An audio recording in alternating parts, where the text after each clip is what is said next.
All right, let's set the scene. The year is 1916. The so-called experts have basically told everyone that sharks are, well, harmless. But one shark is about to take a little trip down the Jersey Shore to fact-check that claim with its teeth. I mean, just read that. This was the official scientific opinion back then. We're not talking about some random theory.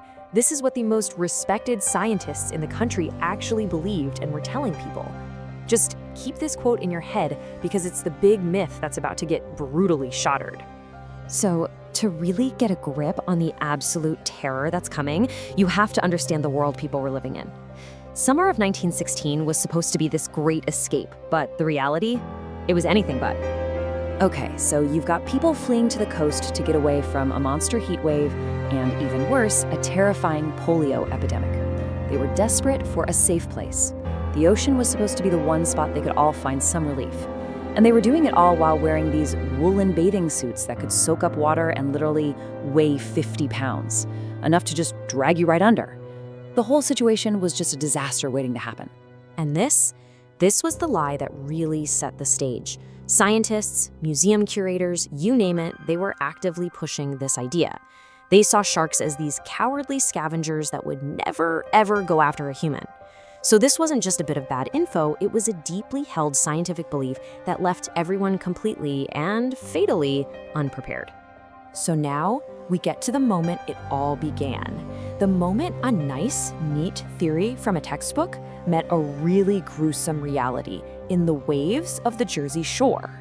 It all kicked off on July 1st in a town called Beach Haven. And for the next 12 days, this wave of terror would move up the coast. And then, and this is the crazy part, it moved inland into a tiny creek. This timeline tracks the 12 days that were about to change how Americans saw the ocean forever. So the first victim was Charles Vincent. He was just 25, the son of a well-known doctor from Philly.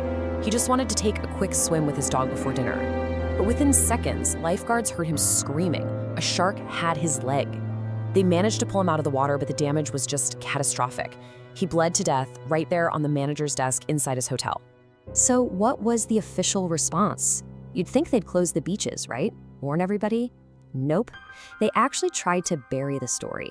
The 4th of July weekend was coming up, and the local resort owners were terrified of losing money. It was all about profits over public safety.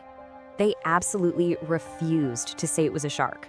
The doctors who even looked at Vincent's body were pressured to say it was something else. So publicly, they just called it a freak accident. Maybe a sea turtle bit him, or he got hit by a boat propeller. Anything but a shark. For a little while longer, the harmless shark myth was safe. Now, after a second attack just 5 days later, the story goes from being a tragedy to something just utterly bizarre. Because the shark didn't stick around in the ocean. It did something that completely defied all logic and all science at the time.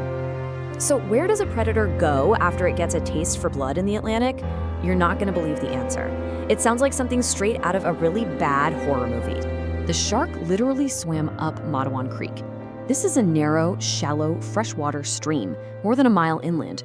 This was thought to be completely impossible. Nobody was looking for a shark there. The thought hadn't even crossed anyone's mind. And yeah, that quote pretty much nails just how absurd this was. You had kids swimming in this creek to cool off, thinking it was the safest place on Earth. And then, a fin cuts through the murky water.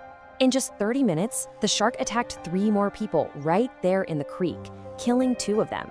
One was an 11-year-old boy. Total panic just takes over the town of Matawan. I mean, there's no rule book for what to do when there's a shark in your creek, so they just started improvising. You had guys with rifles lining the banks, and other people just started chucking sticks of dynamite into the water, hoping to either kill the thing or just scare it off. It was pure chaos, completely desperate, and totally ineffective. So at this point, that whole ocean puppy idea is just, it's in pieces. The entire country is gripped by fear. The hunt is on. And then, finally, 2 days after the attacks in the creek, they get a break. A local guy, a taxidermist, and get this, a lion tamer named Michael Schleiser, he catches this young, 8-foot-long great white shark in a net just a few miles from the mouth of Matawan Creek. All the experts had been insisting it had to be a bull shark, but this discovery suggested something else entirely. And Here it is, the undeniable, just stomach-turning proof. When they cut the shark open, they found 15 pounds of human flesh and bones inside its stomach. That was it. The debate was over. The fact check was complete. A great white shark had done this. The myth of the harmless shark died right there on that table. But, in the middle of all this tragedy, there was one absolutely incredible story of survival from the creek.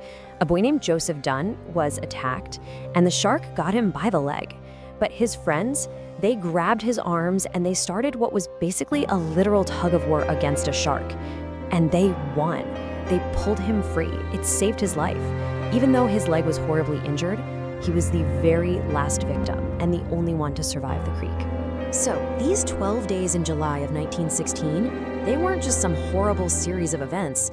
They left a permanent scar on the American mind and completely changed how we understand the ocean's #1 predator. I mean, this was a huge turning point. The public view of sharks just swung from harmless to man-eating monster like overnight. And for the world of science, it was a very humbling wake-up call that started the first real scientific study of shark behavior. And of course, these very events were the direct inspiration for Peter Benchley's book and the movie that made millions of people afraid to even go in the water, Jaws. And that pretty much wraps up this crazy story. It's a wild tale of scientific arrogance getting a huge reality check. And it kind of leaves you with a question, right? You're faced with an impossible predator in an impossible place. What do? Throw dynamite and hope for the best? Or just pack up and move to Nebraska? Something to think